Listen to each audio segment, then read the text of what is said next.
and Sonny Williams.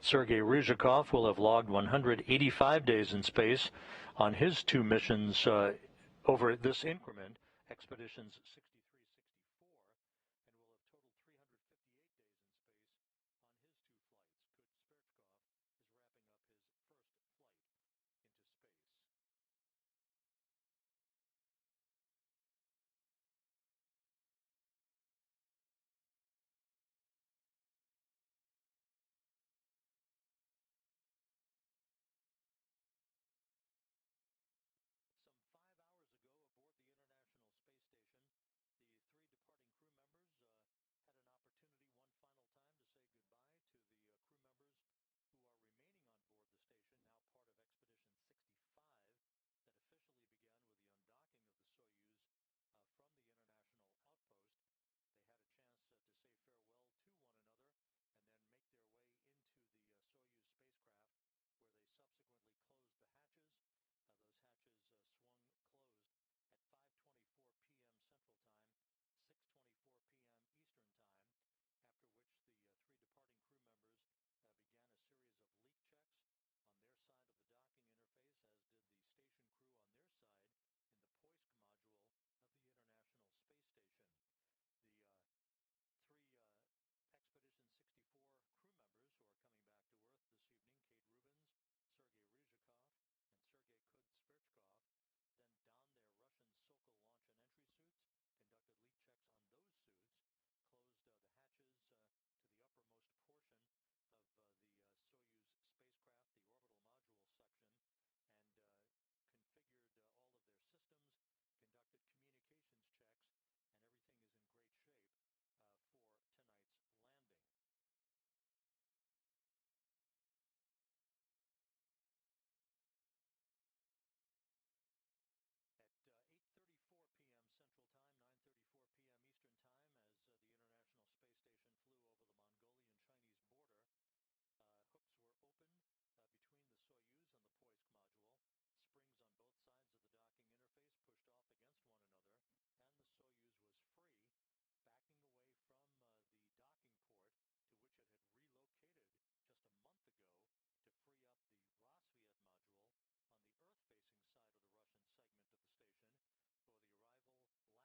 The deorbit burn is scheduled at 11:01 p.m. Central Time. It, again, will be a 4-minute, 39-second retrograde firing, a braking maneuver of the Soyuz engines to slow the vehicle down by 128 meters per second, allowing it to drop out of orbit.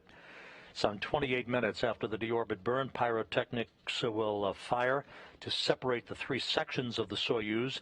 The three crew members in the center section or descent module will feel the G-forces building up around them as they move through the plasma regime of the Earth's atmosphere.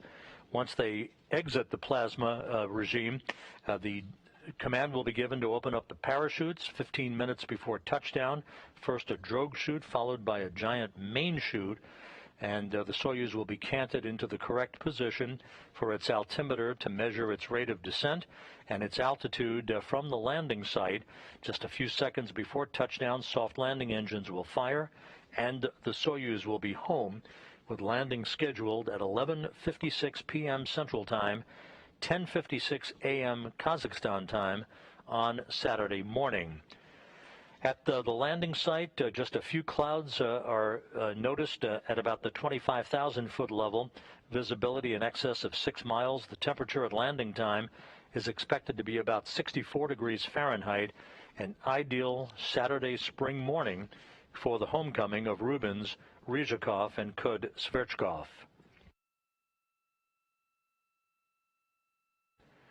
Again, the Russian search and recovery forces are ready to go from the Dzhezkazgan airport. The various recovery team members, that includes embedded NASA personnel, are already on their respective helicopters. At the time of the deorbit burn, rotors will be spinning, and the helicopters will set off for about a 35-minute helicopter ride from Dzhezkazgan to the landing zone, some 91 miles to the southeast. They will arrive in a sequential fashion, will begin to circle in a racetrack fashion around the landing zone, waiting for the arrival of the Soyuz under its chutes. After touchdown, those helicopters will land very quickly in sequential fashion again. The first of the helicopters will be down to erect an inflatable orange medical tent near the capsule, to which the 3 crew members will be carried in their chairs once they are extracted from the Soyuz and have a chance to sit in those chairs for a few minutes to get their land legs back. Again, they'll be carried in those chairs into the medical tent, where they'll be helped out of their so-called launch and entry suits. They'll get into more comfortable clothing.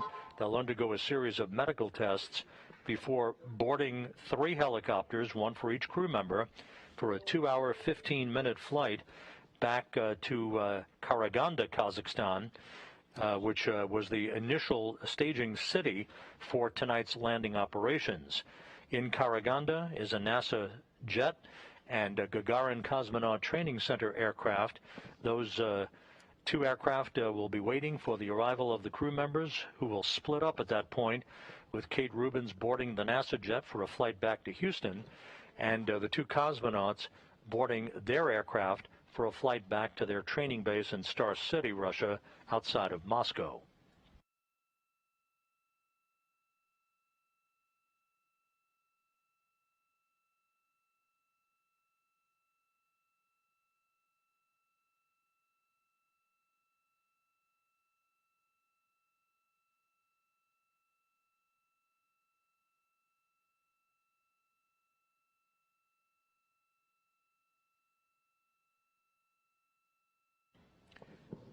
Two milestones following the deorbit burn, and you will be hearing Soyuz Commander Sergey Ryzhikov through an interpreter calling out the duration of the burn and tank pressures and the delta V, or the change in velocity, as the burn continues for the duration of its 4 minutes and 39 seconds. Once the burn is completed, the uppermost section of the 3-section Soyuz spacecraft, the orbital module, will be depressurized about 10 seconds after the completion of the burn. That will set the stage for its pyrotechnic separation from the rest of the Soyuz vehicle once we have completed the burn about 28 minutes after the deorbit burn, prior to the entrance of the descent module with the 3 crew members back into the Earth's atmosphere. Once the Soyuz has moved to a distance of about 120 kilometers away from the International Space Station, we are expecting VHF voice communications to become ratty and perhaps unavailable because of the distance involved in the geometry between the antennas on the Soyuz spacecraft and the International Space Station. It will be sometimes we get lucky and the communications hang in there, sometimes not so much. So we'll see what happens this evening. But once the Soyuz moves toward the vicinity of the landing site, there is a Russian Antonov 26 fixed-wing aircraft that operates as a flying command and control center, through which voice and data will be relayed back to Russian flight controllers at the Russian Mission Control Center outside of Moscow. So we'll be standing by to see whether or not we hang in there with communications all the way down or lose communications. Don't be surprised if we go with a loss of signal for a period of time and then reacquire communications with the Soyuz as it approaches the landing site.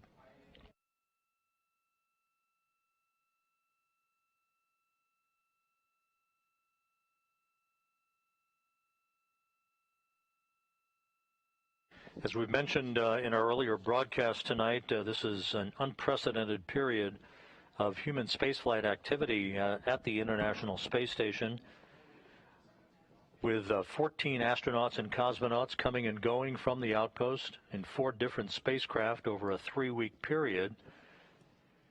This landing tonight is the second of a 4-act series that will continue next week at the Kennedy Space Center, with the scheduled launch next Thursday on a SpaceX Dragon vehicle, the Endeavour, of Shane Kimbrough, Megan MacArthur, Aki Hoshide, and Thomas Pesquet, as that multinational crew launches from Launchpad 39A at the Cape to rendezvous and dock to the International Space Station to expand the station's population from its current 7-person crew to an 11-person crew for a period of time, a short period of time, until the Crew 1 astronauts who launched back in November, Mike Hopkins, Victor Glover, Soichi Noguchi, and Shannon Walker, who's the current commander of the International Space Station,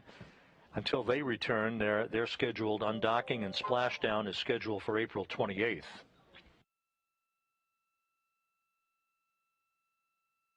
So a busy time at the International Space Station. Air traffic control definitely is the prevailing activity for not only the station astronauts and cosmonauts, but for program officials and the international partnership as they make their way methodically, step by step, to ensure the safe launch and landing and return to Earth of all of these crew members in the continuing permanent human occupancy of the International Laboratory.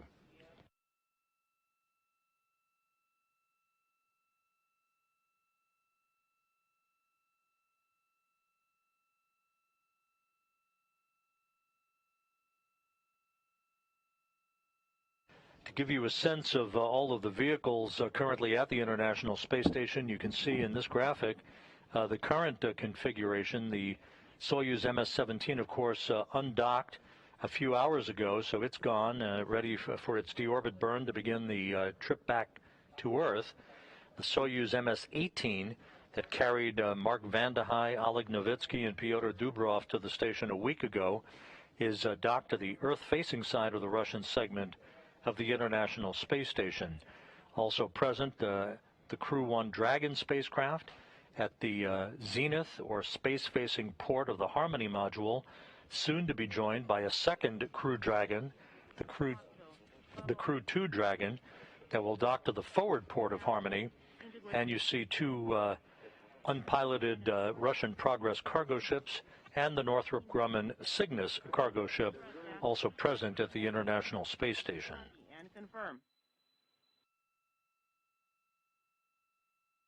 We're now 14.5 minutes away from the start of the deorbit burn. Again, a 4-minute, 39-second firing of the Soyuz engines to slow it down by 128 meters per second, enabling it to drop out of orbit to begin its high-speed return back to Earth.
The Russian search and recovery forces that belong to the Russian civilian agency called Rosaviatsia are all at the Dzhezkazgan airport. Those personnel all aboard Russian Mi-8 military helicopters with rotors about to spin up.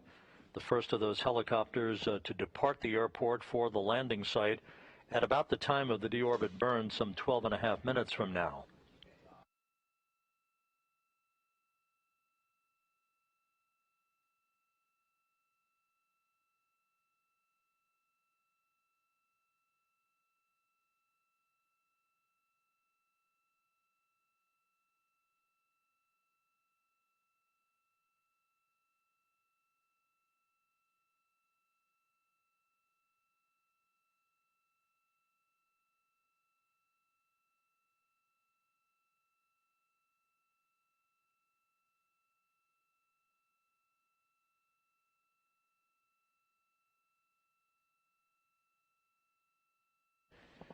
Amongst the NASA contingent participating in Kazakhstan tonight for tonight's landing and recovery operations include Tricia Mack, who's the Director of Human Spaceflight Programs in Russia, Bill Spetch from the International Space Station Program Office, representing mission integration and operations for tonight's recovery operations, Dr. Natasha Cho, who is Kate Rubins' flight surgeon, a series of Russian nurses attending to the 3 crew members with their own respective flight surgeons as well.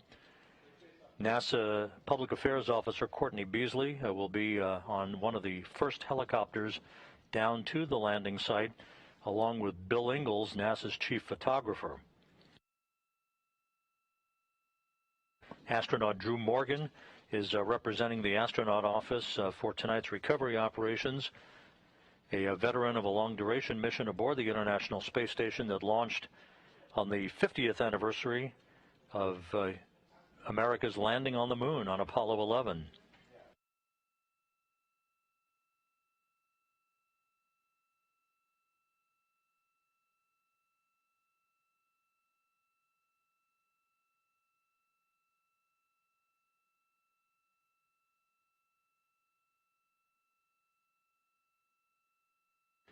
Coming up on the 10-minute mark before the deorbit burn, everything quiet aboard the Soyuz vehicle. The Soyuz commander, Sergey Ryzhikov, seated in the center seat of the descent module, the centermost section of the 3-section Soyuz spacecraft, flanked on his left by Sergey Kud-Sverchkov and Kate Rubins on his right.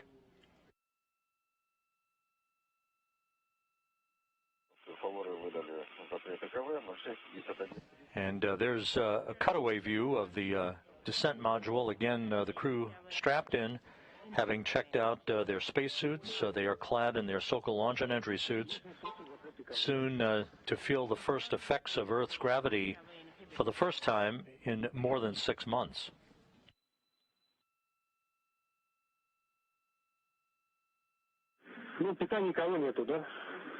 But the power has been shut off to the sensor. Is that right?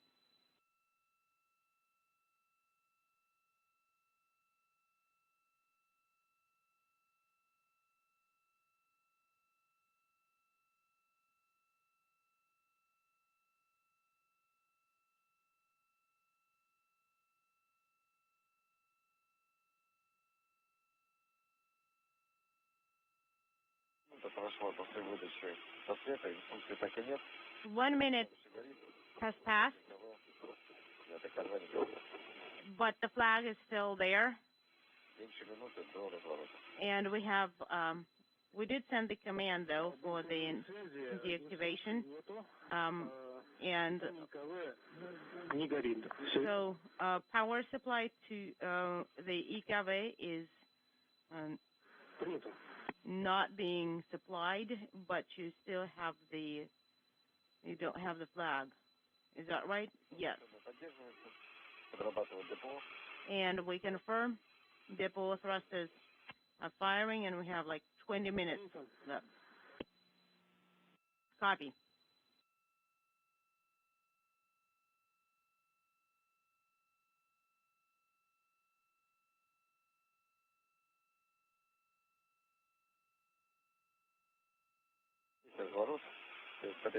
We confirm the maneuver to SKD. SKD is minus 8 minutes. And on the right info, we're sending the command, and D9, Delta 9 is illuminated. Sierra 9 is illuminated. Copy, Sierra 9 is illuminated. Unintelligible. We copy.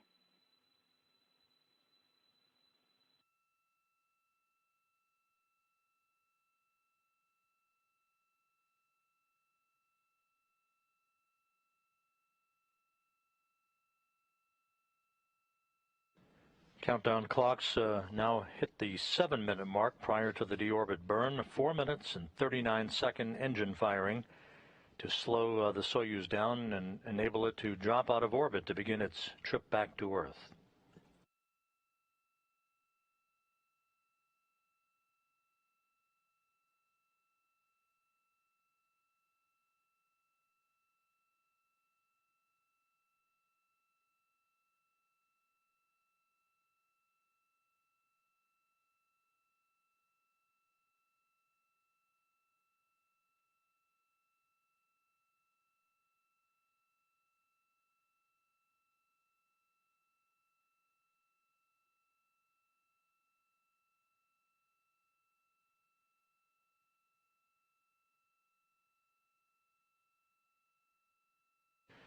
Coming up on the 6-minute mark prior to the deorbit burn, just about 1 hour until touchdown. Parameters before SKD activation.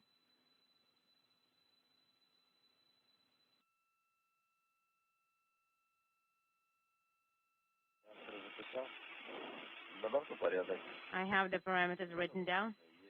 We have integrated GESO.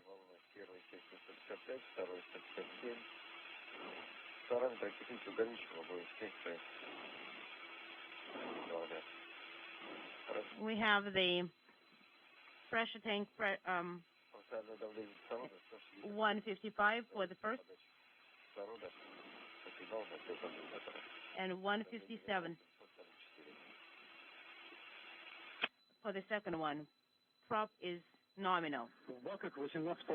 And 774.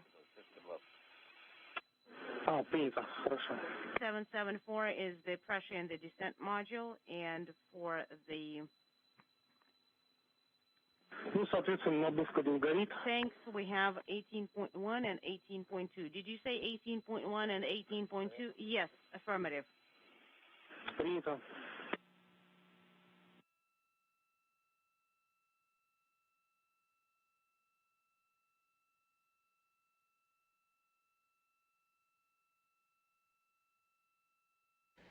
4.5 minutes now until the deorbit burn. Sergey Ryzhikov just a moment ago reading off propulsion parameters for the Russian flight controllers in Korolyov.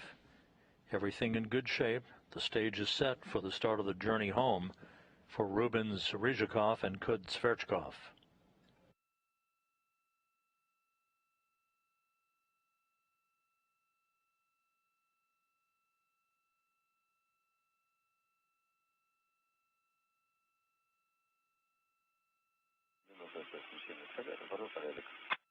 One minute till SKD thrust activation, and everything's fine on board. We copy.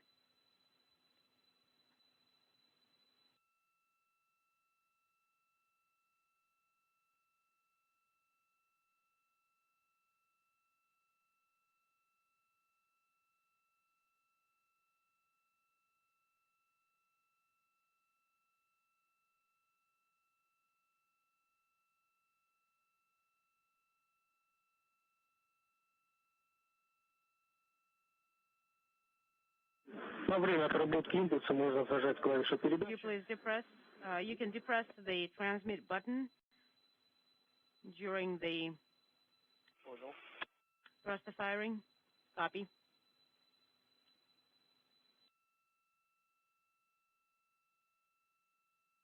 Flight controllers in Korolyov will be expecting Ryzhikov to provide continuous commentary of the progress of the deorbit burn so that his reports can match up to all of the parameters that the flight controllers are seeing at their consoles.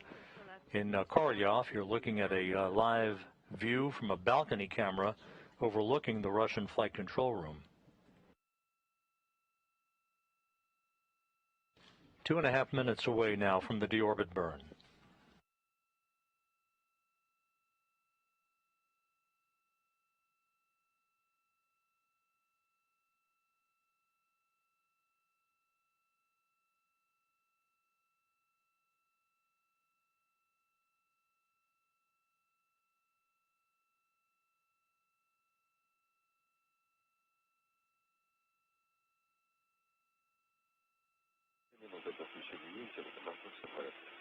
One minute to Estação.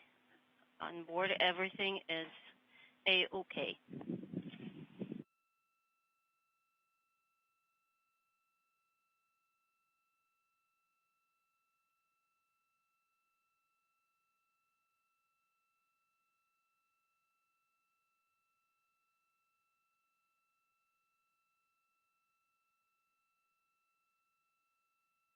"90 seconds now until the deorbit burn. We're getting close to 1 minute before Estação.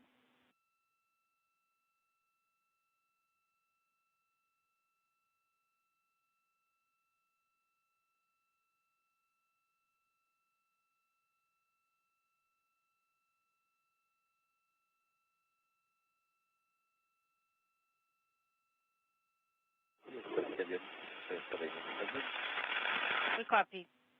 Estação -1. Less than a minute before the initiation of the deorbit burn, the Russian Mi-8 helicopters at the airport in Dzhezkazgan have their rotors spinning, ready to take off in sequential fashion, heading for the landing site. Copy. Going to page 51. 30 seconds. 30 seconds to Estação. Выбираем формат контроль, маневр. Select maneuver or Estação burn monitoring. Copy. Transmit. 10 seconds away, standing by for the start of the deorbit burn. Copy.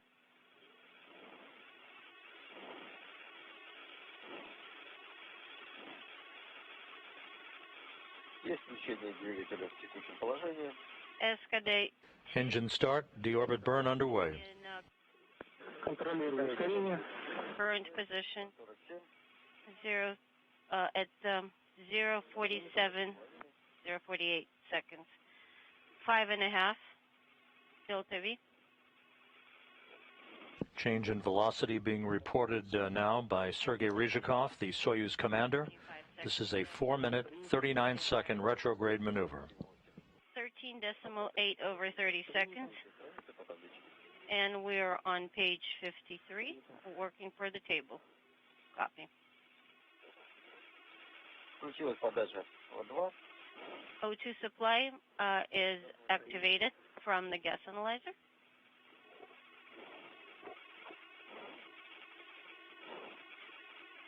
Двигатель работает минуту. Собрали. 1 minute, 26.2 delta V. Расход в норме, параметры КДУ в норме. KDU parameters are nominal. Propellant consumption nominal. 1 minute, 15 seconds, 33 and 0.8 delta V. The Soyuz continues to decelerate as planned. Now 1.5 minutes into the burn. Estação firing 1 minute 30 seconds into the thruster operation. 41.0 delta V. KDU parameters are nominal. Copy, Sergey the second. 1 minute 49 delta V after 1 minute 47 seconds. Copy. 2 minutes. 54.4 is delta V. Copy, and that is nominal. We confirm the burn is going nominally. 2 minutes, 15 seconds. 61.6 delta V.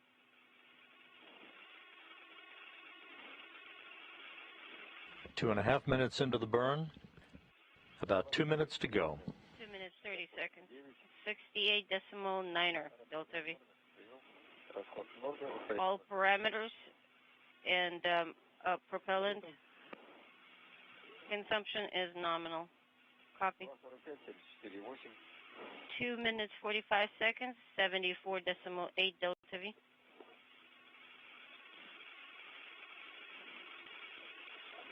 Three minutes into the burn, everything is going as planned.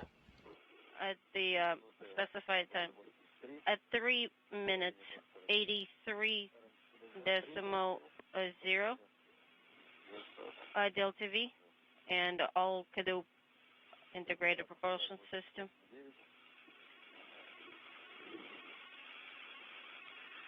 System parameters are nominal. At 3 minutes, 15 seconds, delta V gained 88.9. 3.5 minutes. 96.9. Propellant consumption is nominal. Copy.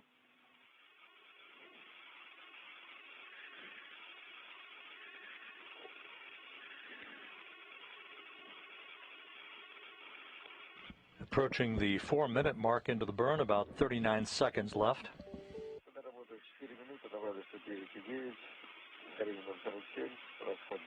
Four minutes of SKD firing. LTV gained 109.9. All Kadu parameters are still nominal. Copy. We're standing by for main engine cutoff command in about 20 seconds. Copy and concur. 10 seconds to main engine cutoff. Command 124 delta V. Copy.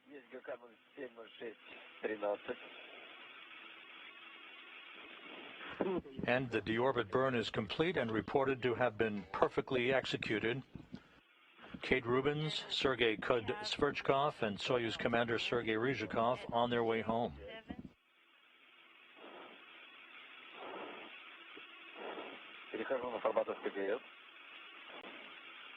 At 070613, KSDBO is open. In a docking compartment, we have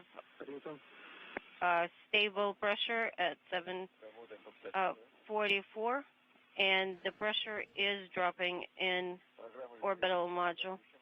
And as planned, the orbital module, the topmost section of the three-section Soyuz vehicle being depressurized, this in advance of the pyrotechnic separation of the three portions of the Soyuz spacecraft coming up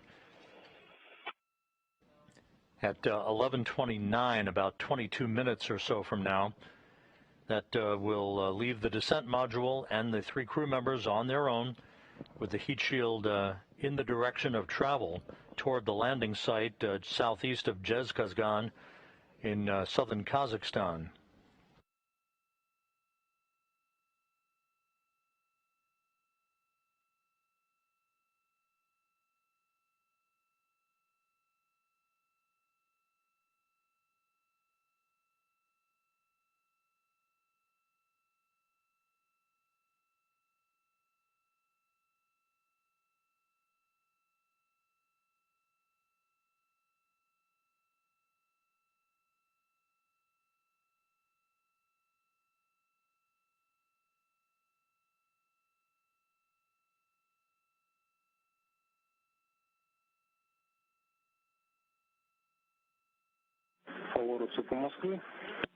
Favor Moscow.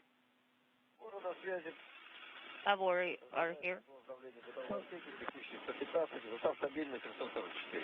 Right now, we're continuing to drop pressure in the orbital module. Currently, the orbital module pressure is 115, and the docking compartment pressure is stable at 744. Copy. We can check the view settings. Moscow, favor, we cannot hear you. If you can hear us, the pressure in orbital module is less than 100, 97 currently.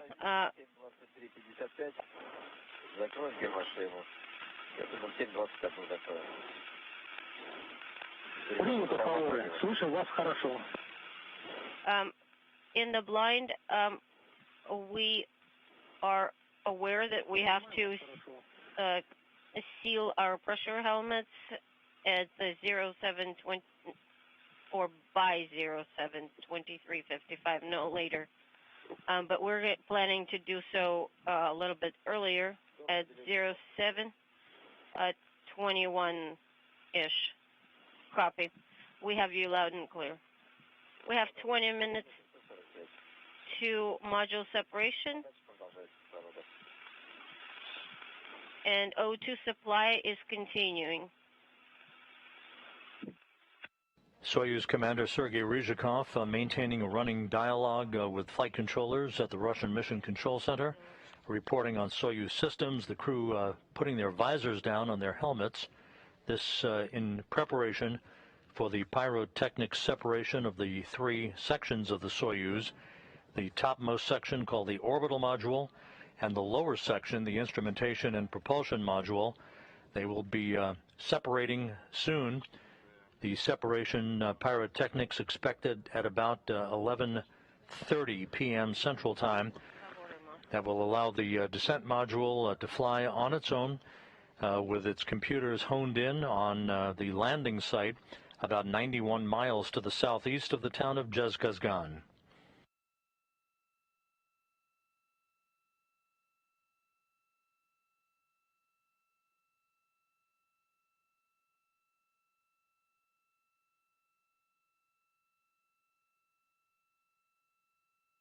Favor, mission control. Favor are here. We hear you through the noise. How do you read us? We have you loud and clear. We can verify BIOS power and BIOS readiness. Everything's in order on board. The pressure is rising a little bit on board in the docking compartment because of O2 being supplied into the cabin. Right now it's 748. Otherwise everything is nominal on board. And in 10 minutes we're planning to seal the pressure helmets. Please go through the last minute buddy checks, verify that your straps are strapped in tightly.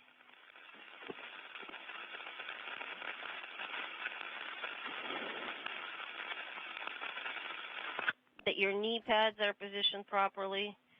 Moscow, we cannot understand anything you're saying.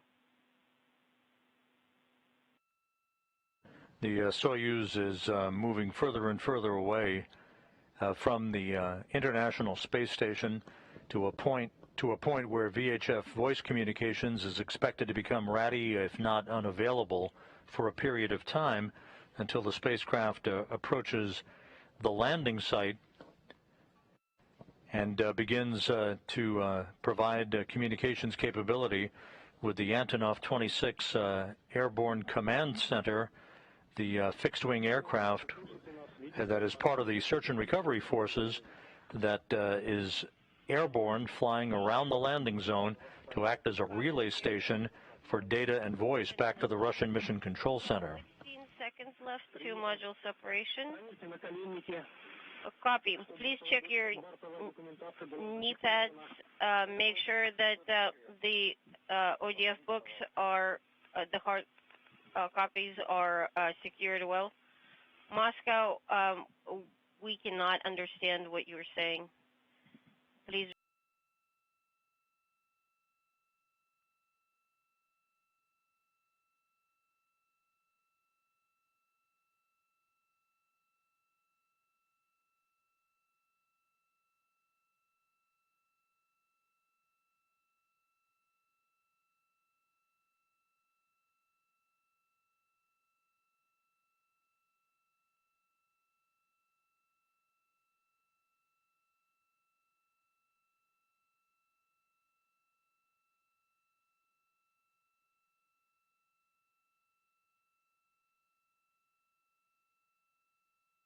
Everything quiet here in Mission Control in Houston as the voice communications begins to diminish between the Soyuz spacecraft and the Russian flight control team, simply because of the distance now that the Soyuz has moved away from the International Space Station and the location and positioning of the antennas on the Soyuz relative to the relay antennas for VHF communications through the station. Favor, if you can hear Moscow. Before module separation, please verify the positioning of your knee pads. Make sure that the hard copies of your procedures are securely restrained with bungees or straps. We cannot hear you, Moscow. We don't understand what you were saying. Just letting you know that we are aware that we have module separation coming up at 07:29:55. Everything's still ready on board. Copy. Sergey Ryzhikov reassuring flight controllers in Moscow, even though they cannot hear the flight controllers calling them at this point. They understand that we're within 14 minutes of the scheduled separation of the three sections of the Soyuz through pyrotechnics.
This is Mission Control Houston. Based on the last report from Sergey Ryzhikov, everything going very well on board the Soyuz MS-17. The next major event coming up in about 11 minutes, the separation of the three sections of the Soyuz, as the descent module with the three crew members strapped inside will then fly free with its onboard computers targeting the landing site to the southeast of the town of Dzhezkazgan. This is an animation of the separation of those three sections The orbital module and the instrumentation and propulsion module separate from the descent module that then enters the Earth's atmosphere, building up heat, repelling the heat through its heat shield before the deployment of a drogue chute and then the large main chute. We'll talk more about the physics of the chute deployment and the behavior of the Soyuz spacecraft once we get past module separation. Landing is still scheduled for 11:56 p.m. Central Time, 10:56 a.m. Kazakhstan time on Saturday morning. The weather reports indicate clear skies, very light winds, temperature around 64 degrees Fahrenheit.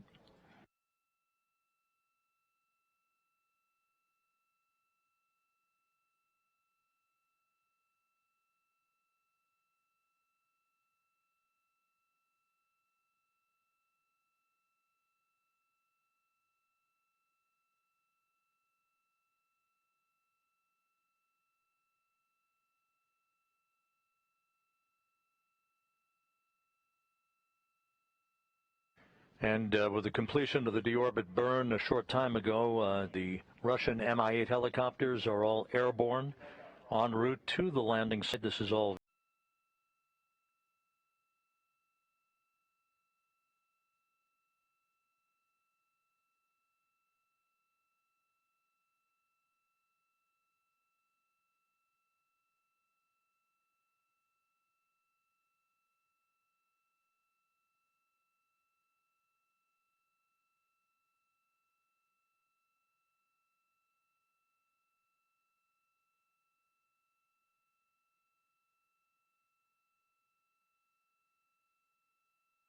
the separation of the three sections of the Soyuz will occur at an altitude of about 87 miles, all done by automatic commanding from the onboard computers, firing pyrotechnics to enable the three sections to separate from one another. In the center section or descent module, Soyuz commander Sergey Ryzhikov flying under the call sign of Favore, in the center seat, flanked on his left by Sergey Kud-Sverchkov and on his right by Kate Rubins.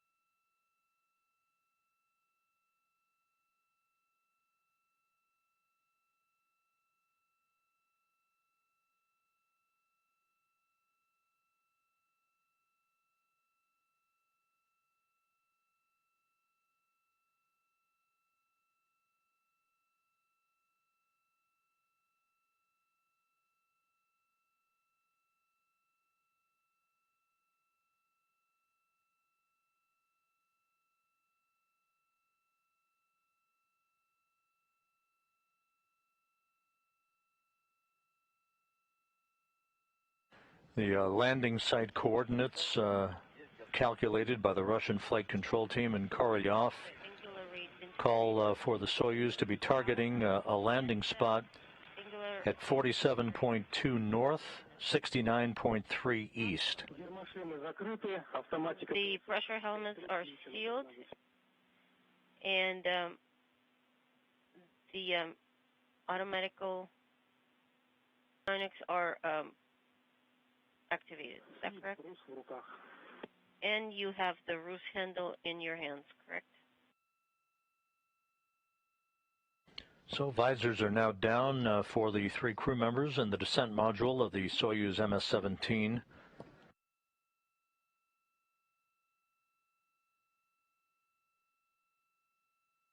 Some 6 minutes away from the expected separation of the modules.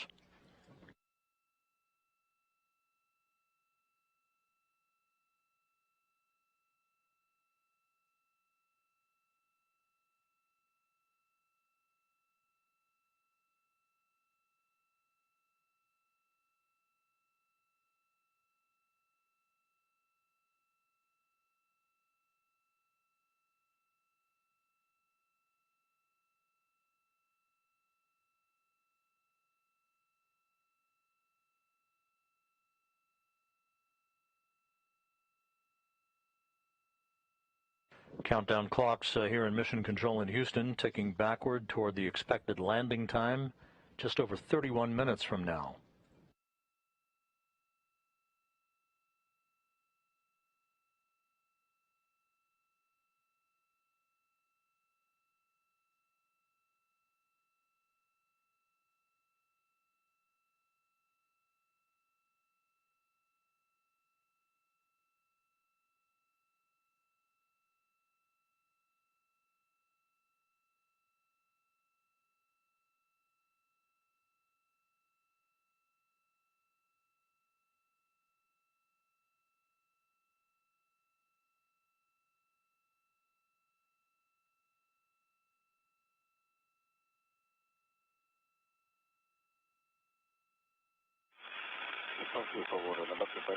Moscow Station. Separation of the modules is in 4.5 minutes. Copy, favor.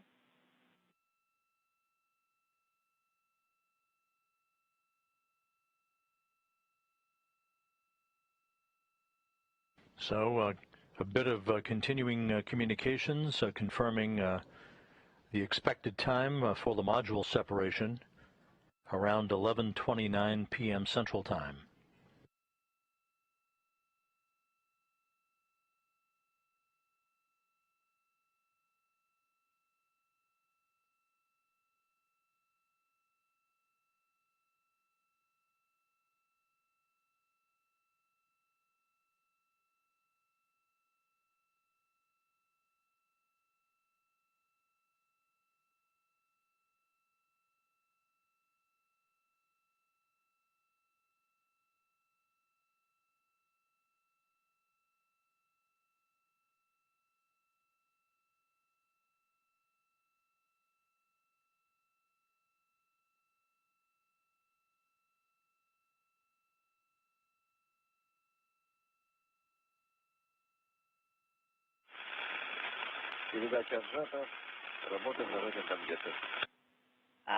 Our push to talk button is depressed, and the transmit button is released.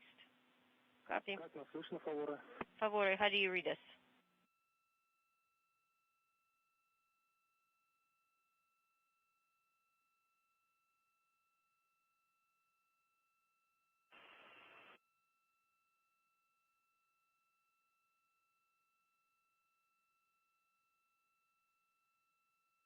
Again, these intermittent communications between the Soyuz and the Russian Mission Control Center expected. This is a nominal occurrence because of the distance the Soyuz is away from VHF communications capability from the International Space Station as it prepares for module separation.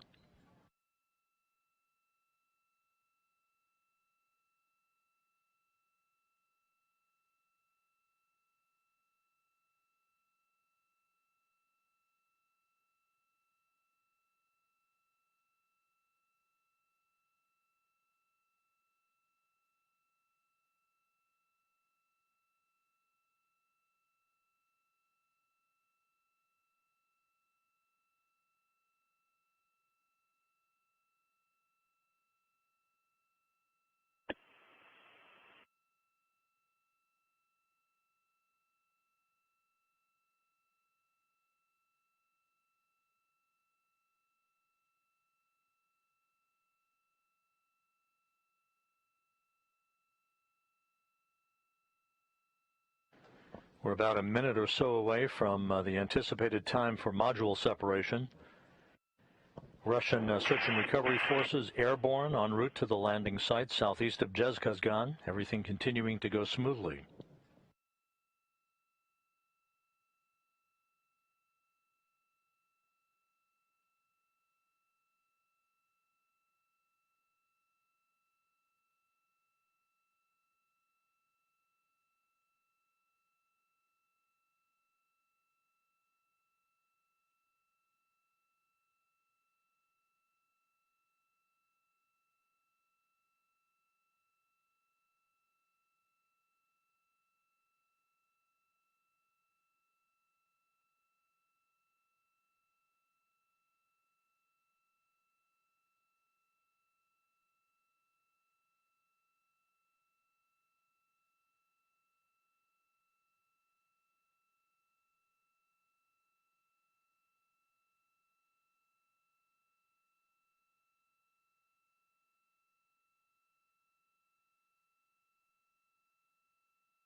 The reports now in from the Russian Mission Control Center that module separation has occurred on time.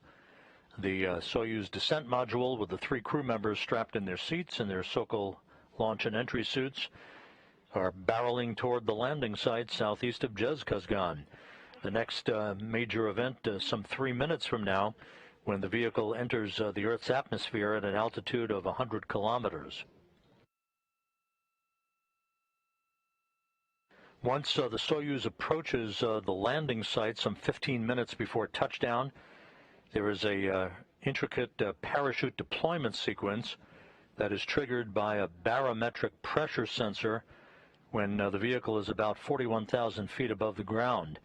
At that point, the main parachute cover is first jettisoned by pyrotechnic devices and springs. This will pull out a pair of extraction chutes, which in turn pulls out the drogue chute, which in turn pulls out the main parachute. It takes about 20 seconds for all of this to happen. When the atmospheric pressure that is measured around the Soyuz reaches the proper levels, a barometric pressure sensor starts a timer that triggers most of the remaining events in the landing sequence. At an altitude of about 18,000 feet off the ground, commands are issued to jettison the heat shield and to open valves to vent hydrogen peroxide, fuel for the entry control thrusters, and oxygen in the life support system tank. If we're fortunate enough to get video of the Soyuz under the chutes, we may be seeing that white smoke that is the venting, the normal venting of hydrogen peroxide and oxygen into the air, so that the vehicle can be safed for landing without an abundance of hazardous gases remaining in the tanks when the soft landing thrusters fire just milliseconds before touchdown.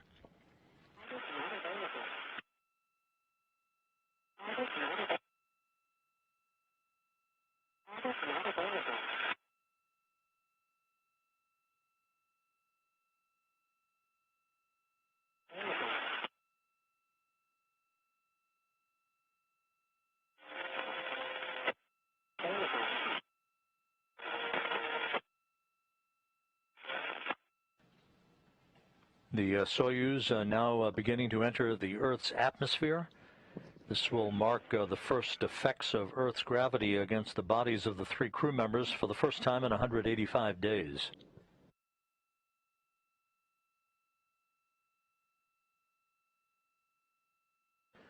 We're inside 23 minutes until the anticipated touchdown of the Soyuz on the steppe of Kazakhstan to wrap up a 78.4 million mile mission.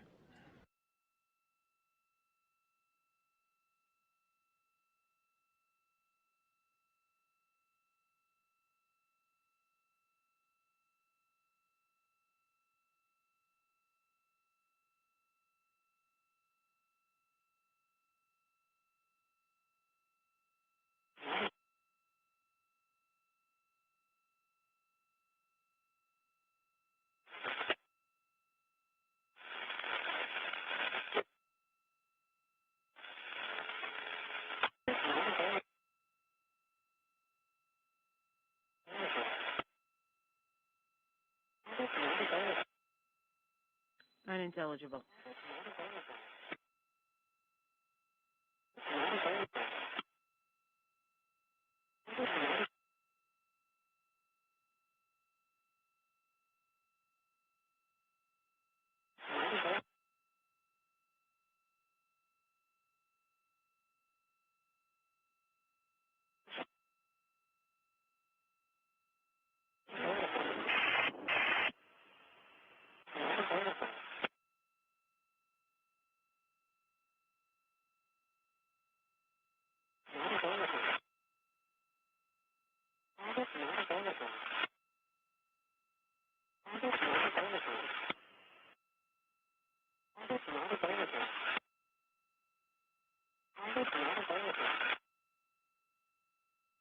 The 3 crew members in the descent module of the Soyuz MS-17 should be seeing the first effects of plasma, the fireball building around the spacecraft, where temperatures rise to about 2,500 degrees, ablated by the Soyuz heat shield.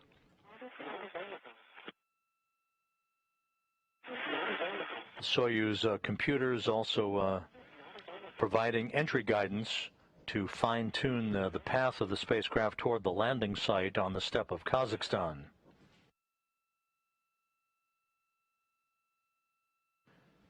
The spacecraft and the crew members should be emerging from this plasma regime in about 3.5 minutes or so.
Favore, ЦФ Москвы. Favore, MCC Moscow.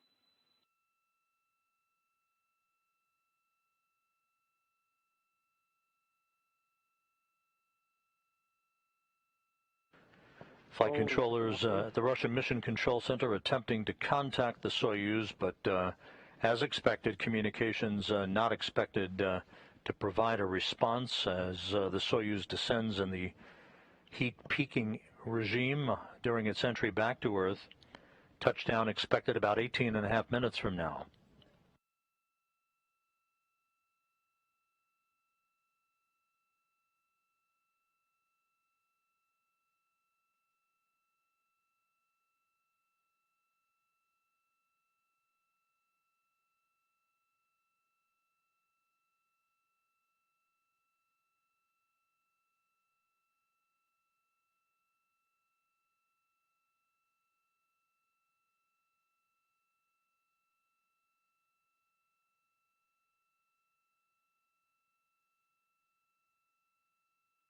Favore, ЦФ Москвы. Favore, MCC Moscow.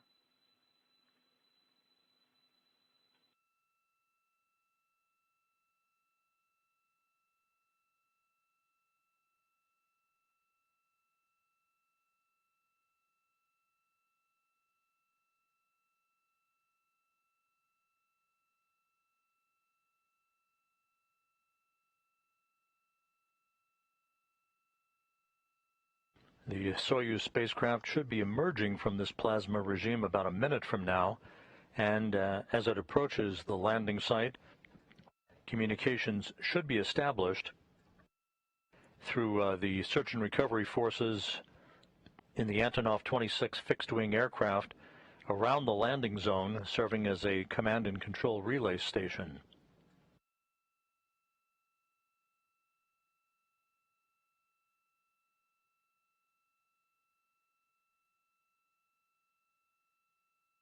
Favore, ЦФ Москвы.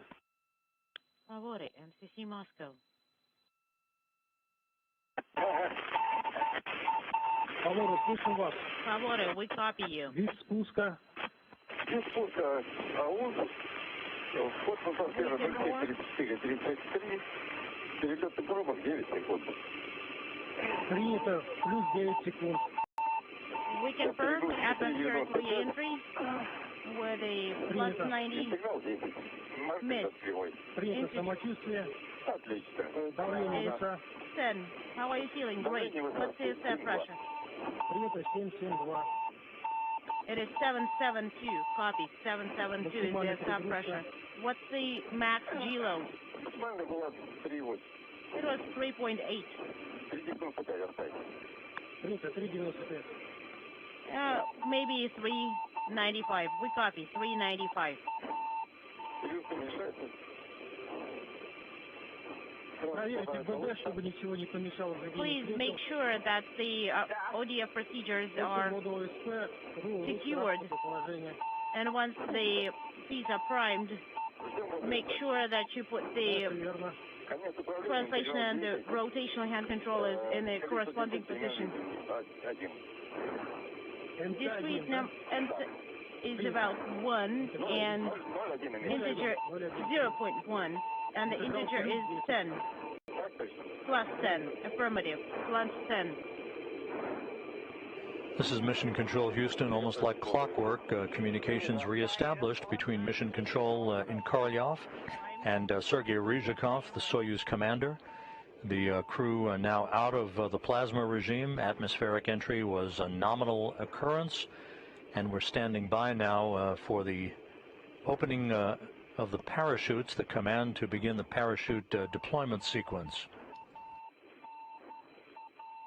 Time to touchdown, about 14.5 minutes. Please tighten your shoulder straps.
Thirteen and a half minutes until touchdown.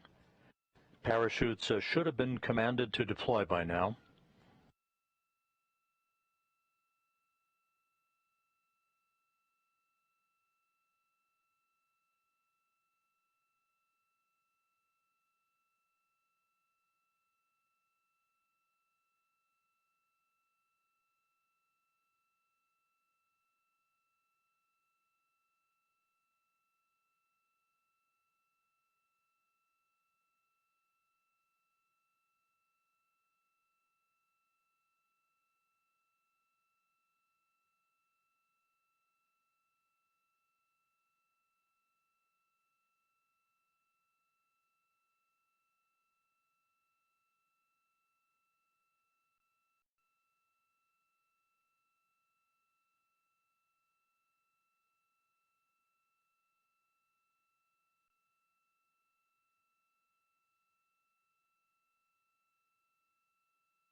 This is Mission Control Houston, 12 minutes until touchdown of the Soyuz MS-17 on the steppe of Kazakhstan.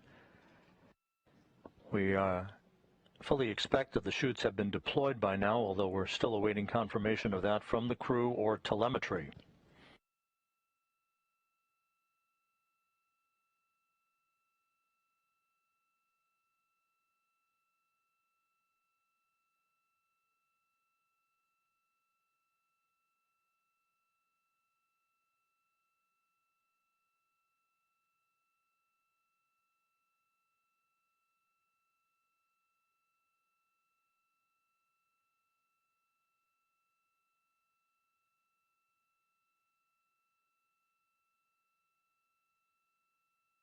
This is Mission Control Houston, and there it is, Soyuz MS-17 under its main parachute.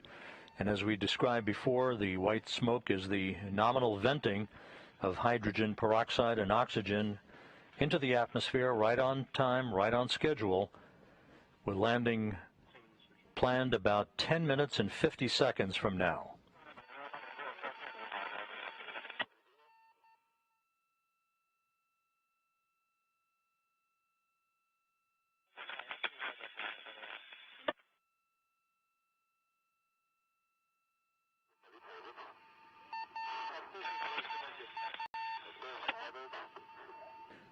Reports now from the landing site from the Antonov 26 command and control flying aircraft indicate that the crew is in great shape. They've reported everything is nominal on board the Soyuz.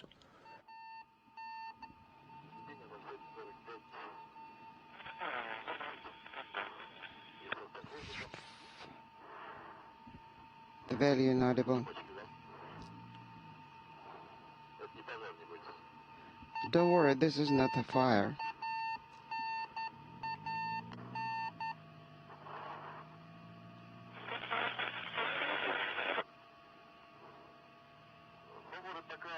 Over.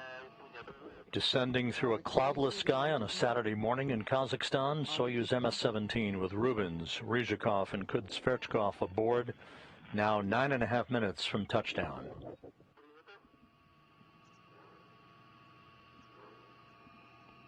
Are you ready?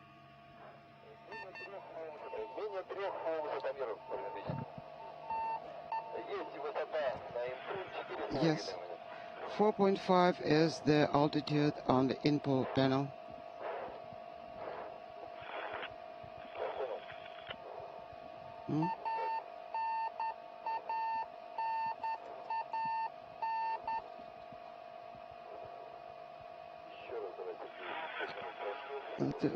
One more time. 5 minutes past.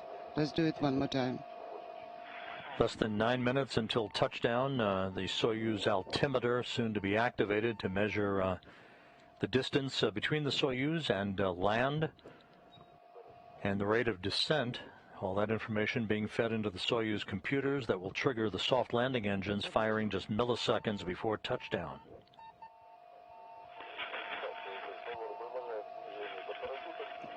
Okay. Forward, the descent is in progress. Pressure is 411.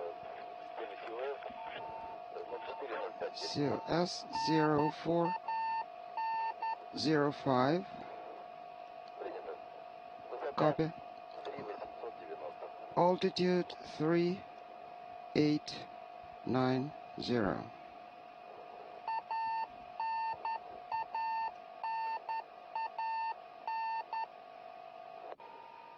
The beeping sound you hear is a radio beacon on the Soyuz spacecraft that is relaying its position back for telemetry on the ground. The Soyuz very stable. The winds are virtually non-existent on the ground at the landing site, according to the latest reports. Put on the kneecaps.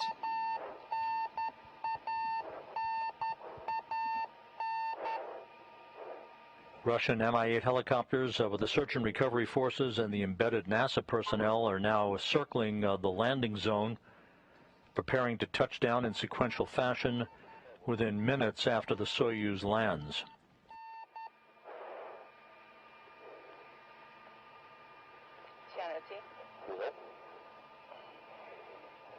Those search and recovery forces maintaining good two-way communications with the crew on board.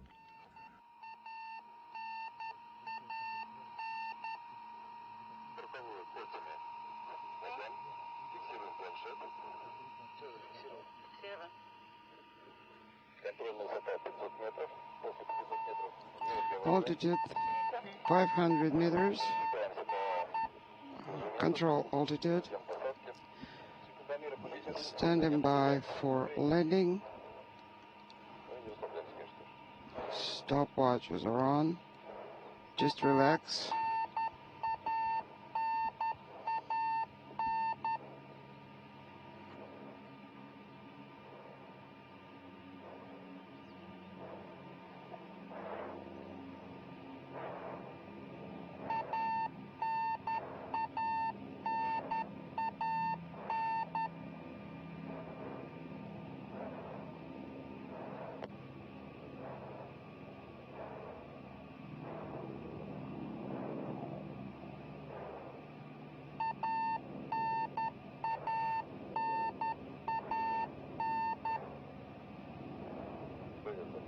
Everything's nominal.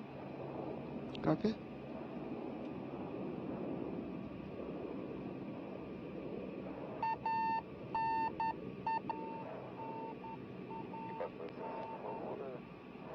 In the descent module, the 3 crew members have cocked their seats in the landing position, tighten their straps against their Sokol launch and entry suits just a bit tighter as they prepare for touchdown.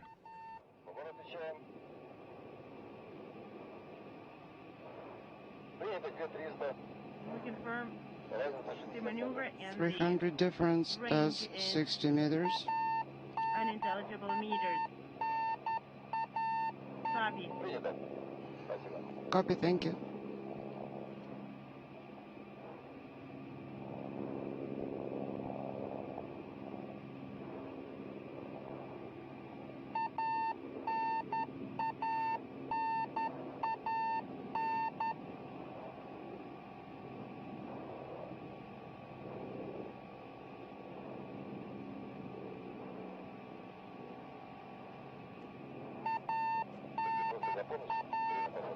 We're ready. Sandwiched between the launch of a Soyuz vehicle and next week's launch of a SpaceX Crew Dragon vehicle, Soyuz spacecraft is minutes away from touchdown on the steppe of Kazakhstan.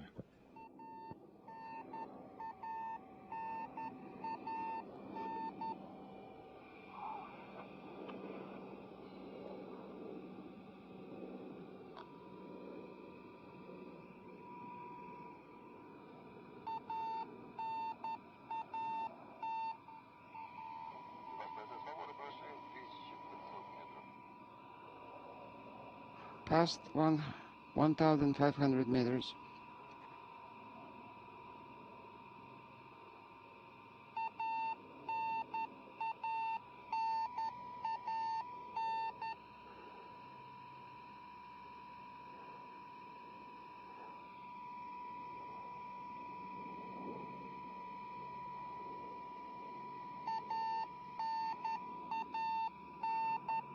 One of the Russian Mi-8 helicopters now in view. That is the foreshadowing of your being able to see the horizon shortly.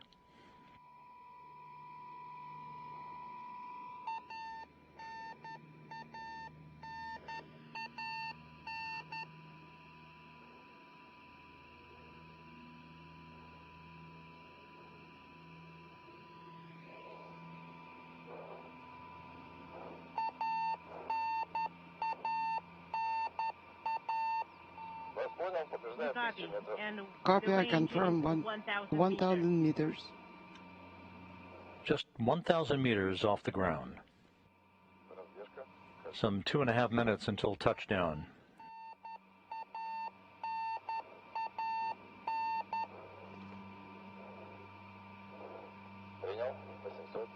Copy, 800.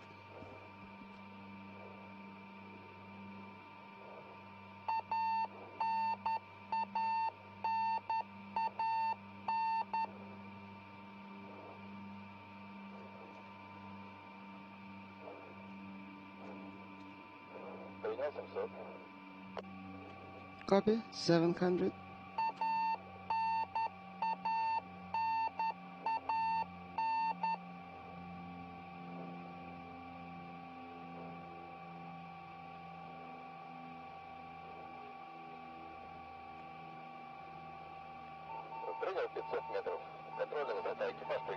Copy, 500 meters. Crew, get ready for landing.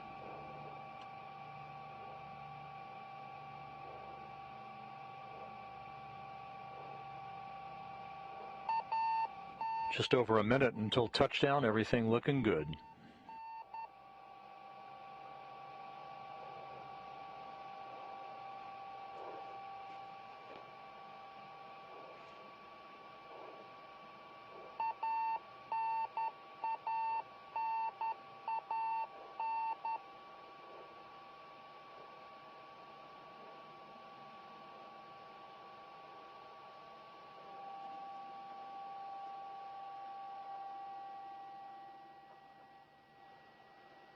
Touchdown. Touchdown confirmed at 11:55 p.m. Central Time, 12:55 a.m. Eastern Time, 10:55 a.m. in Kazakhstan on a Saturday morning. After 185 days in space, in a mission spanning 2,960 orbits of the Earth and 78.4 million miles. Kate Rubins, Sergey Ryzhikov, and Sergey Kud-Sverchkov are back on terra firma.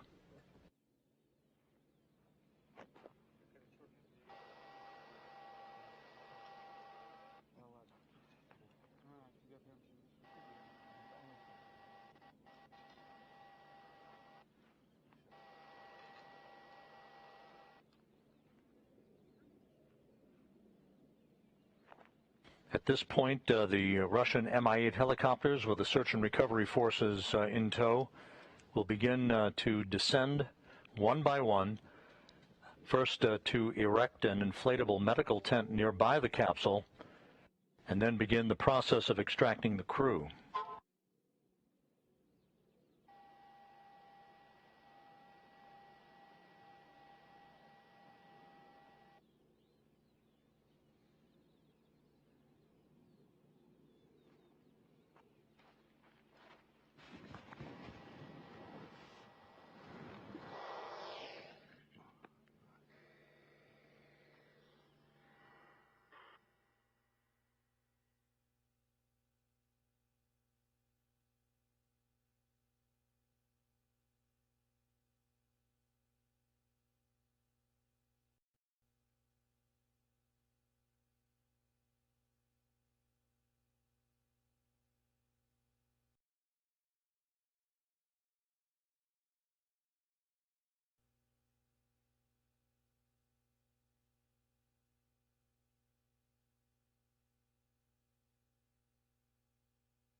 A view of the landing site about 91 miles to the southeast of the town of Dzhezkazgan, Kazakhstan. Russian Mi-8 helicopters circling the landing zone where the Soyuz MS-17 touched down about 3 minutes or so ago at 11:55 p.m. Central Time, 12:55 a.m. Eastern Time on Saturday, as the Soyuz MS-17 is back on Earth with Kate Rubins, Sergey Ryzhikov, and Sergey Kud-Sverchkov.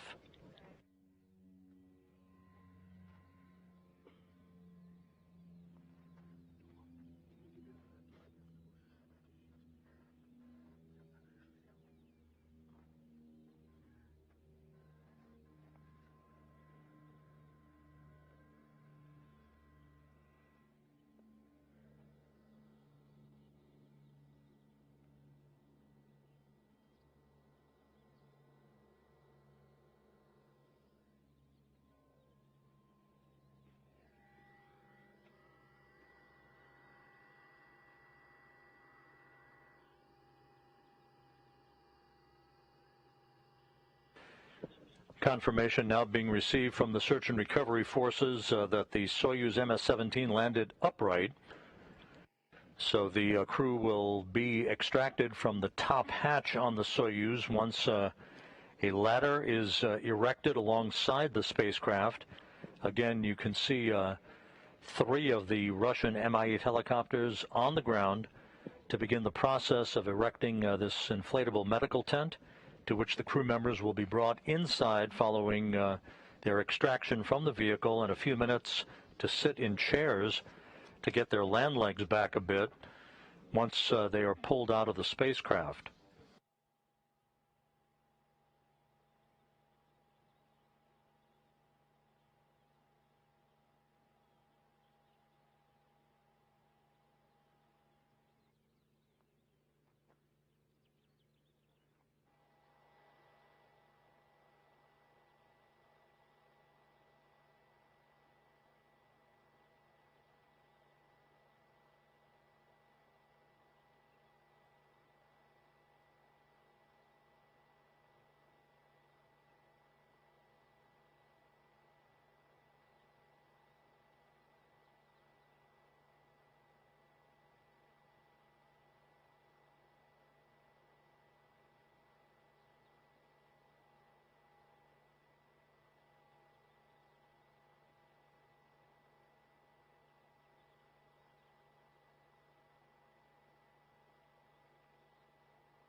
This is Mission Control Houston. Once again, the Soyuz MS-17 landed at 11:55 p.m. Central Time, 12:55 a.m. Eastern Time, about 91 miles to the southeast of Dzhezkazgan, following a normal, uneventful entry. All of the entry sequence of events went by the book as planned. The 3 crew members in the descent module of the Soyuz, following the undocking earlier this evening from the International Space Station. They are back on Earth awaiting their extraction. Compliments of the search and recovery forces, whose Russian Mi-8 helicopters are now landing one by one to move their way toward the spacecraft and begin the process of getting the crew out, putting them in chairs near the capsule itself so that they can have an opportunity to get their land legs back a bit before they're carried in their chairs inside the inflatable medical tent to get out of their SOCO launch and entry suits and into more comfortable clothing for medical testing. The 3 crew members then will be flown by helicopters some 2 hours and 15 minutes to the staging city in Karaganda, Kazakhstan, where the crew members will split up. Rubins boarding a NASA plane to fly back to Houston, with Ryzhikov and Kud-Sverchkov boarding a Gagarin cosmonaut training aircraft to fly back to their training base and their homes in Star City, Russia, just outside of Moscow.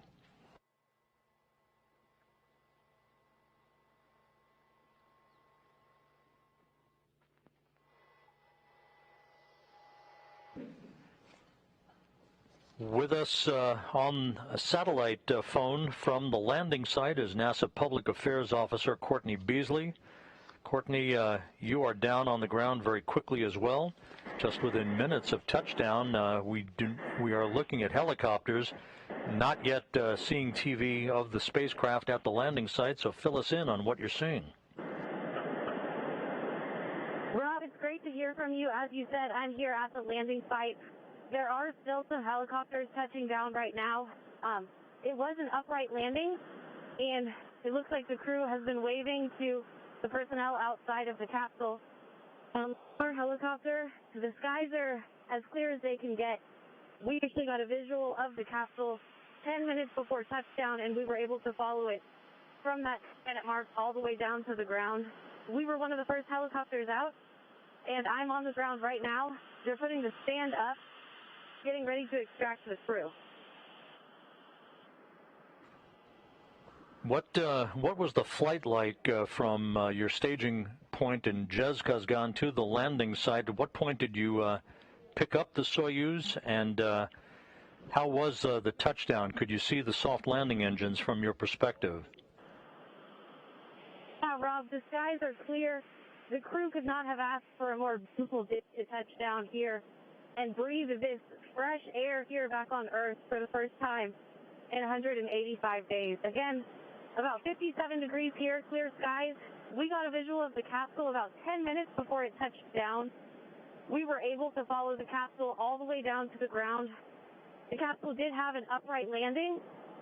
They have the stand around the capsule right now. They've opened it up, and they're ready to extract the crew. We expect that Commander Sergey Ryzhikov will be first out. And we should be receiving a video from the landing site from the spacecraft here momentarily, and we now have video, Courtney, as we watch the search and recovery forces surrounding the spacecraft. Give us a play-by-play of what you're seeing. Yeah, Rob, there are 2 personnel on top of the stand right now. They are waiting to open the capsule up. They're actually starting to put up this medical tent where the crew will go for medical evaluation after they are extracted and get an opportunity to sit in those chairs for a few minutes. So right now we're just standing by for them to open it up and start extracting the crew. Hang in there with us, Courtney. We lost the video feed. We only had it for a moment, so keep providing us with what you're seeing as recovery developments unfold at the spacecraft. No problem, Rob. They're wiping off the top right now.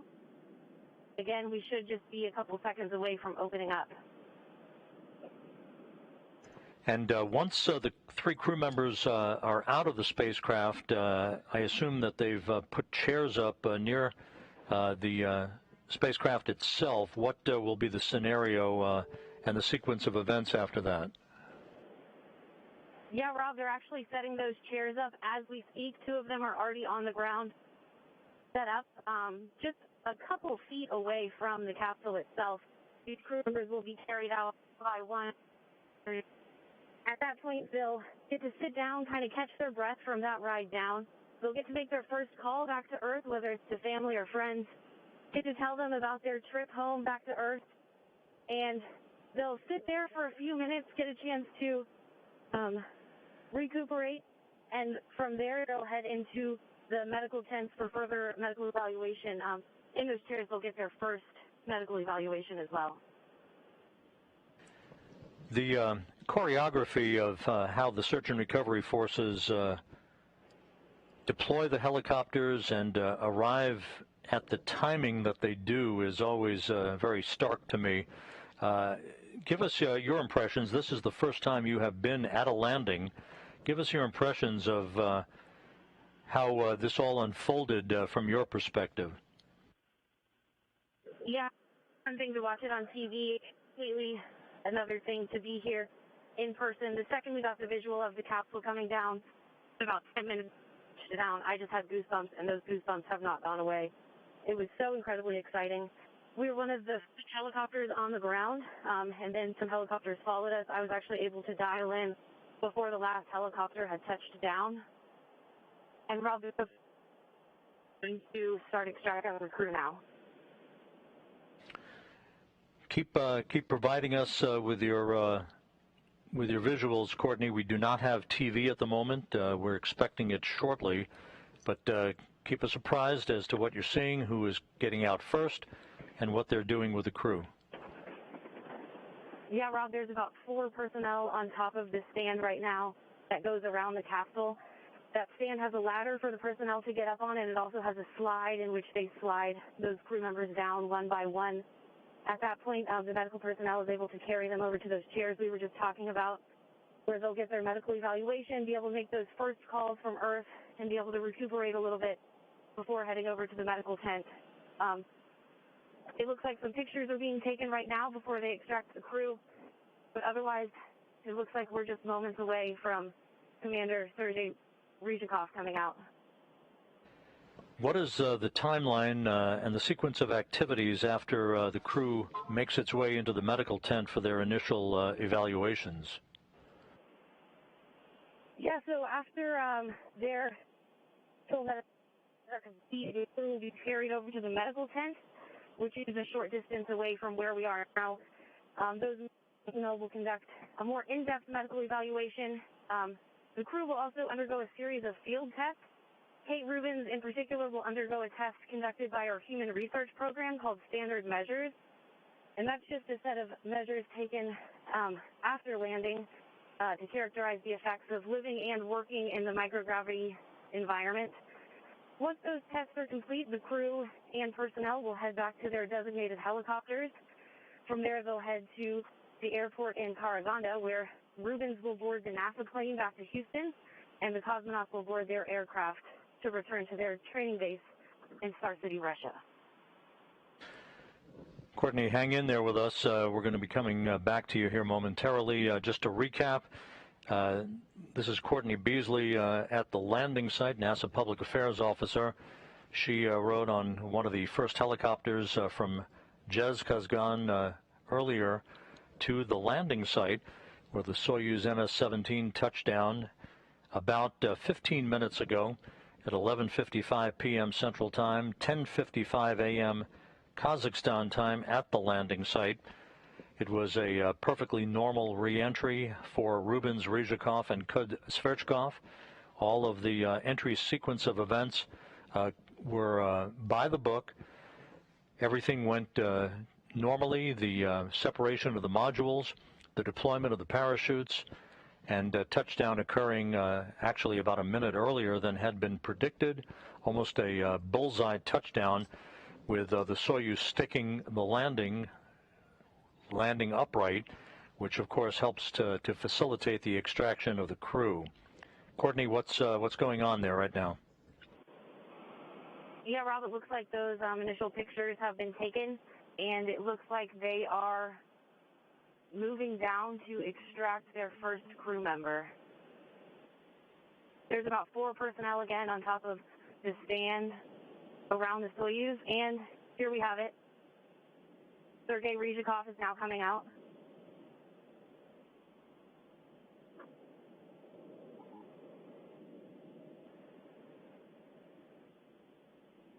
And some shaking hands, some high fives, and a lot of smiles on the top of that stand right now.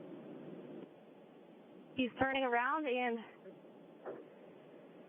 giving the crowd a wave. So excited to be back home. And he's going down the slide right now. Again, the medical personnel right on the slide to carry him over to the chairs just a couple feet away.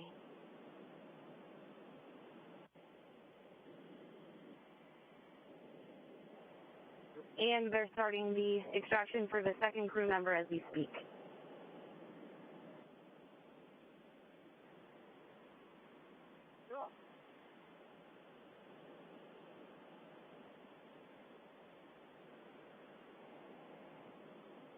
And Rob, in the medical chairs, they'll be seated in the same configuration that they rode home in their Soyuz on.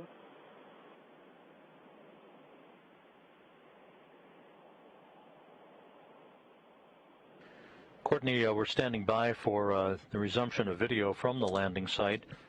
And based on your report, Ryzhikov is out, and we'll be waiting for you to report on the next crew member to be extracted. Yeah, Rob, we're just standing by waiting. It should just be a couple moments from now. Again, the medical personnel on top, ready to help extract and welcome these crew members home.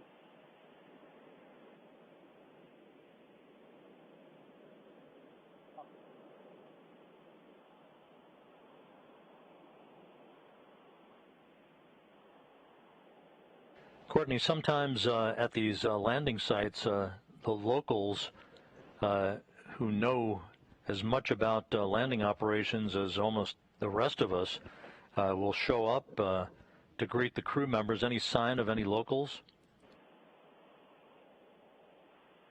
No, Rob. Don't see any sign of any locals. That may just be due to the COVID-19 restrictions. And without video, you can't tell, but most people here do have on masks to follow those COVID-19 guidelines. And we now have video from the landing site. We just caught a glimpse of Sergey Ryzhikov, and we're looking at the crew members being extracted and other technical personnel clamoring at the very top hatch that you described a moment ago. Ryzhikov is smiling, being attended to by the usual complement of Russian search and recovery personnel. Blood pressure, 94. Heart rate. Ryzhikov having completed his second flight into space, 358 days on his 2 missions. 176, 111. Ryzhikov served as the Expedition 64 commander before handing off command of the International Space Station on Thursday to Shannon Walker, the NASA astronaut who will herself be handing over command to Aki Hoshide on April 27th after Hoshide arrives on board on the SpaceX Crew Dragon vehicle, which is scheduled for launch next Thursday.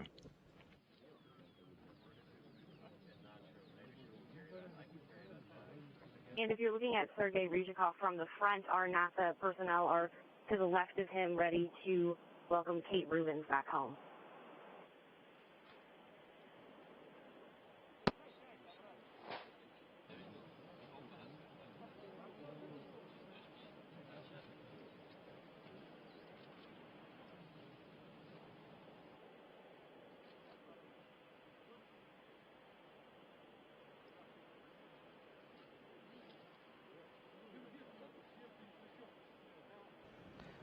watching Look at the top ledge. live television from the landing site in Kazakhstan to the southeast of the town of Dzhezkazgan.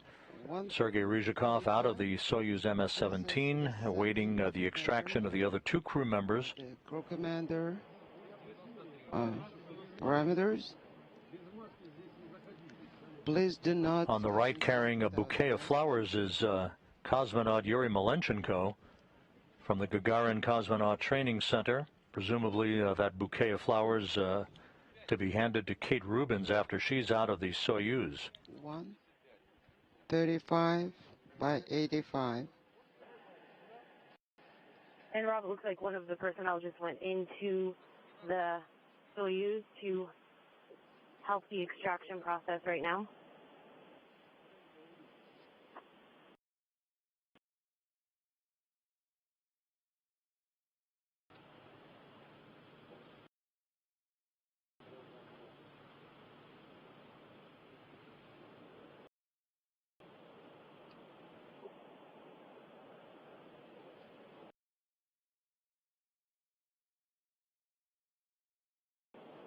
And here's our second crew member. Okay.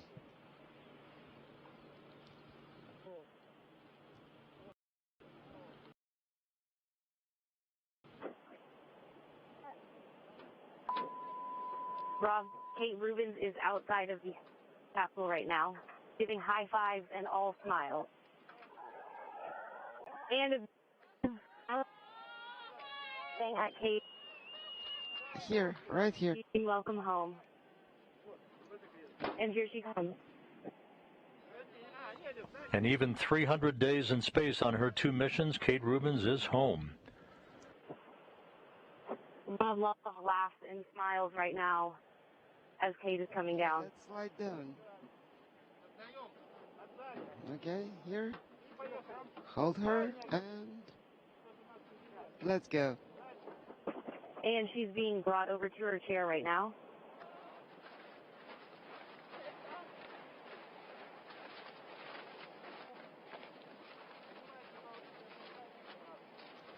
Okay. Okay, Rob. Press her. Kate Rubins has been seated in her chair. Sit down. Again, all smiles Great. from both Rubins and our NASA personnel. And Kate Rubins now receiving flowers, a beautiful bouquet. Yuri, thank you. Thank you. Yuri Malenchenko handing Rubins that bouquet of flowers. On the left of your screen is Rubins' flight surgeon, Dr. Natasha Cho. On the right is a Russian nurse, Roxana Batsmanova, who operates every landing operation as one of the complement of NASA nurses. And Rob, we just asked Kate how her ride down was, and she said, quote, "It was awesome."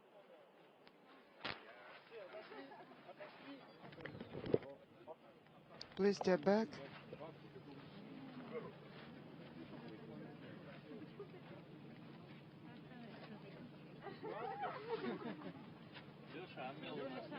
So Rubins and Ryzhikov now out of the Soyuz, just waiting for Kud-Sverchkov. Sergey, please move over there.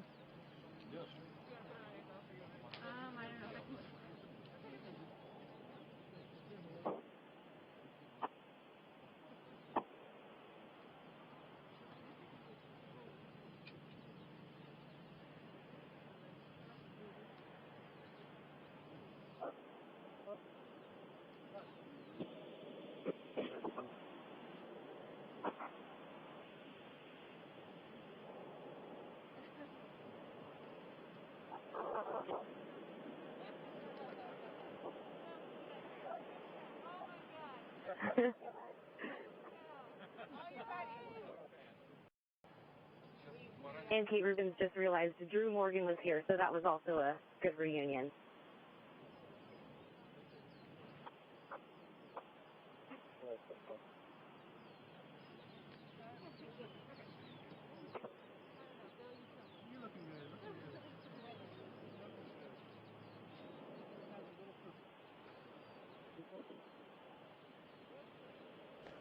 On a placid Saturday morning on the steppe of Kazakhstan, Sergey Kud-Sverchkov about to be extracted.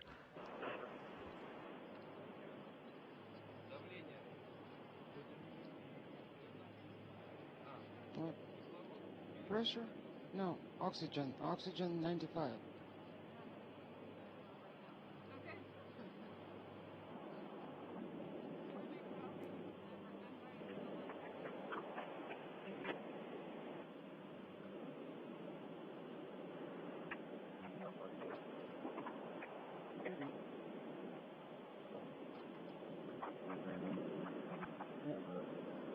And Kud-Sverchkov is now out.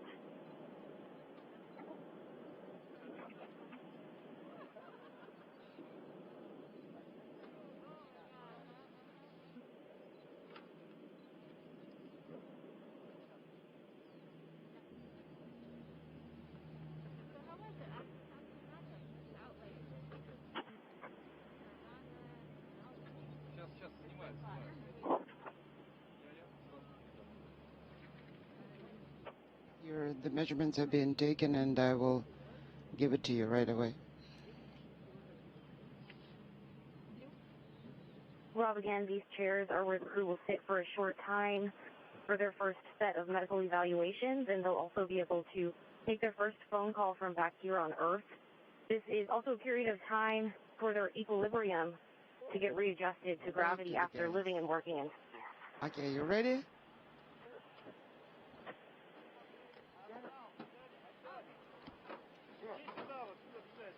And Kud-Sverchkov is now being carried over to his chair. So all three crew members now extracted and seated.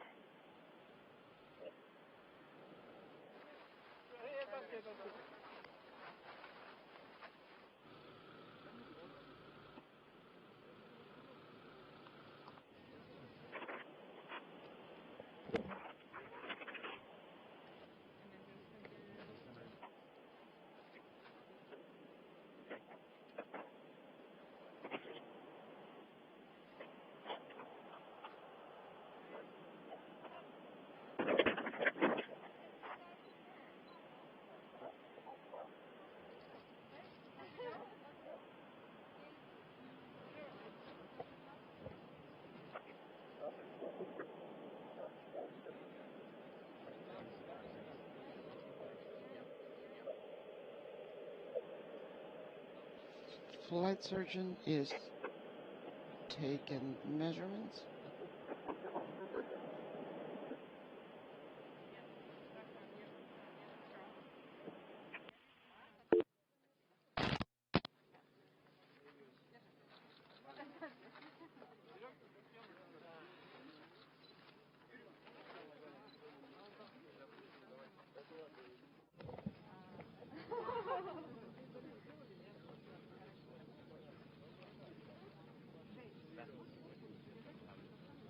Man, it's fun to be on this side of things.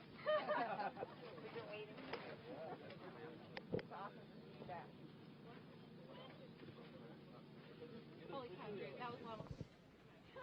Television continues to come in from the landing site where just 30 minutes ago the Soyuz MS-17 crew, the Expedition 64 trio of Kate Rubins, Sergey Ryzhikov, and Sergey Kud-Sverchkov landed upright in their Soyuz vehicle to complete their 185-day mission. You just caught a glimpse a moment ago of the nearby inflatable medical tent, the orange tent, that they will be carried into a few moments from now to begin medical tests before boarding individual helicopters for about a 2-hour, 15-minute flight back to the staging city of Karaganda.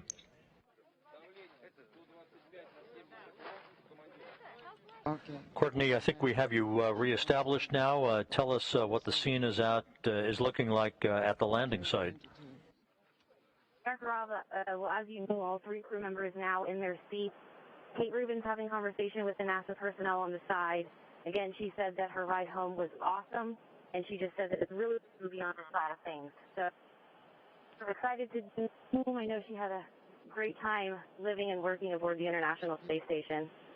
Again, they'll stay in these chairs for their first set of medical evaluations before being carried over to the tent. And Kate Rubins is now on the phone making her first call from back here on Earth. Is Mom there?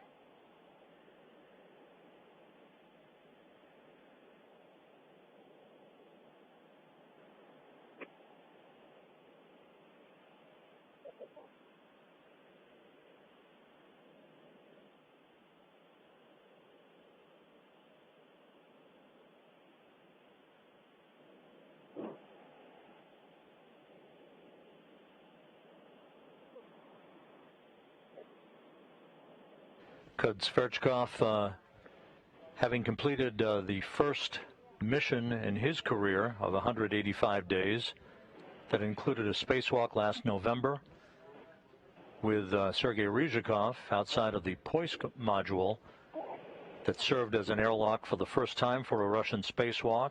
That Poisk module was the departure point earlier this evening for the Soyuz MS-17.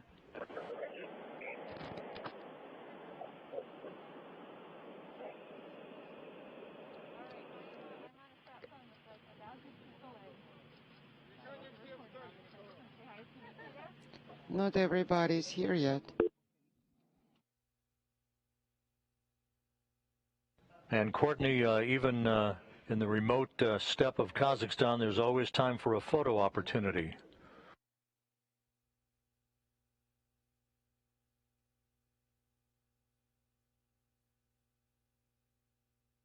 Okay. One more picture of the crew commander.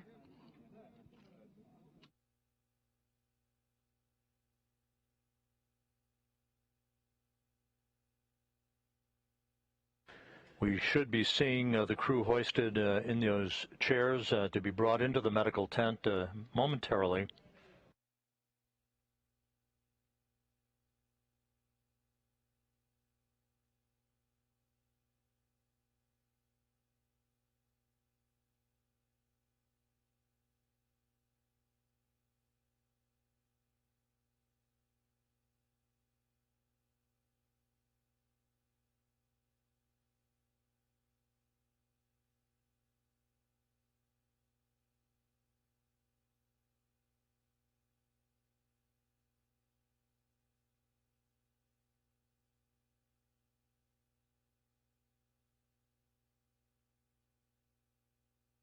For those just joining us, the Soyuz MS-17 landed at 11:55 p.m. Central Time, 12:55 a.m. Eastern Time, about 34 minutes ago.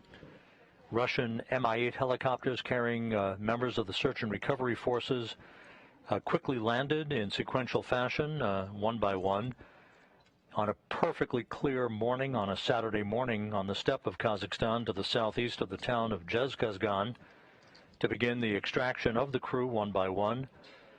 Ryzhikov was first out, followed by Kate Rubins, and then Sergey Kud-Sverchkov. And you can see the crew members now being raised in the chairs to be brought to the nearby medical tent.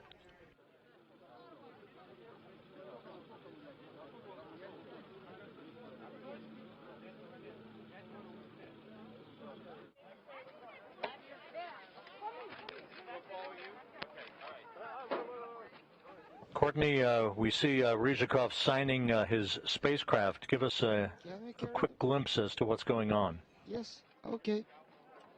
Yeah, Rob, the group just took a big group photo with all of the personnel from Roscosmos and from NASA. Again, from here, the crew will be carried into the medical tent for further medical evaluation. After those evaluations are finished, the crew and personnel will head back to their designated helicopters, and they'll head to the airport in Karaganda, where Rubins will board the NASA plane back to Houston, and the two cosmonauts will board their aircraft to return to their training base in Star City, Russia. So, Rob, with the crew now headed into the medical tent for further medical evaluation, that will wrap up my report from the field. Rob, it's been an absolute honor to be here at this landing representing NASA Public Affairs, and we're all looking forward to seeing you back in Houston. Rob, back to you. Thank you very much, Courtney, and have a safe trip back to Houston. We'll look forward to seeing you and hearing more about your trip. As we lost our television feed just a moment ago, you saw Kate Rubins being carried toward the inflatable medical tent, following Sergey Ryzhikov, the Soyuz commander, signing the outside of the descent module with the date of landing. That has now become a tradition for returning Soyuz crews.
The three Soyuz crew members are now inside the inflatable medical tent at the landing site, just a few feet away from the descent module that touched down in perfect fashion at 11:55 p.m. Central Time, 12:55 a.m. Eastern Time, to wrap up the 185-day mission of Kate Rubins, Sergey Ryzhikov, and Sergey Kud-Sverchkov. There will be a period, as you heard from Public Affairs Officer Courtney Beasley, a period of medical testing inside the medical tent, after which the crew members will board individual helicopters for a flight back to the staging city of Karaganda, where they will split up, Rubins boarding a NASA plane for a flight back to Houston, and Ryzhikov and Kud-Sverchkov boarding a Gagarin Cosmonaut Training Center aircraft for a flight back to Star City, Russia, and their training base just outside of Moscow.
This is Mission Control Houston.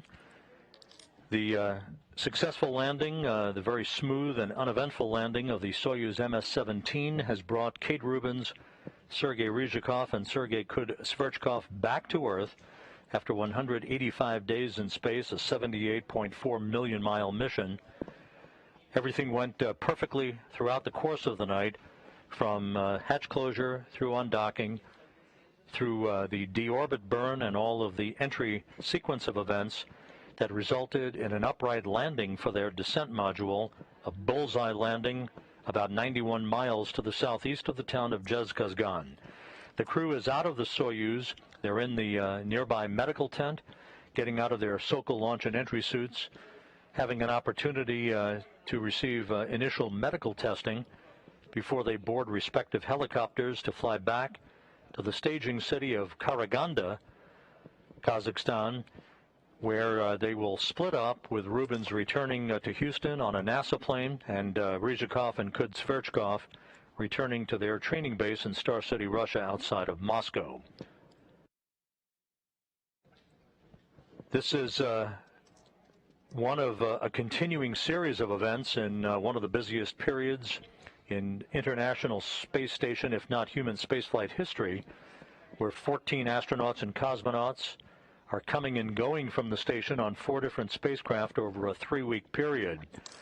Next up is next Thursday's launch of the Crew 2 astronauts on board a SpaceX Crew Dragon spacecraft, led by spacecraft commander Shane Kimbrough on the right of your screen, Megan MacArthur, the Dragon pilot, on the left, and the multinational crew rounding out Thomas Pesquet of the European Space Agency and Aki Hoshide of the Japan Aerospace Exploration Agency. They are scheduled to launch from Launch Pad 39A at the Kennedy Space Center next Thursday, April 22nd at 6:11 a.m. Eastern Time, with NASA TV coverage beginning at 2 a.m. Eastern Time. Docking scheduled 1 week from today, actually from Friday, in the early morning hours, to bring the station crew temporarily to an 11-person crew. So we'll be following all of the countdown activities throughout the week with a series of briefings throughout the week from the Kennedy Space Center leading up to their launch next Thursday morning. In the meantime, you can follow and recap all of the events from this evening on the NASA television video file that's coming up Saturday morning at 4:30 a.m. Central Time, 5:30 a.m. Eastern Time. That will recap all of the activities associated with the return to Earth of the Expedition 64 crew of Kate Rubins, Sergey Ryzhikov, and Sergey Kud-Sverchkov. The crew safely back on Earth, soon to be back home in Houston and in Star City, Russia.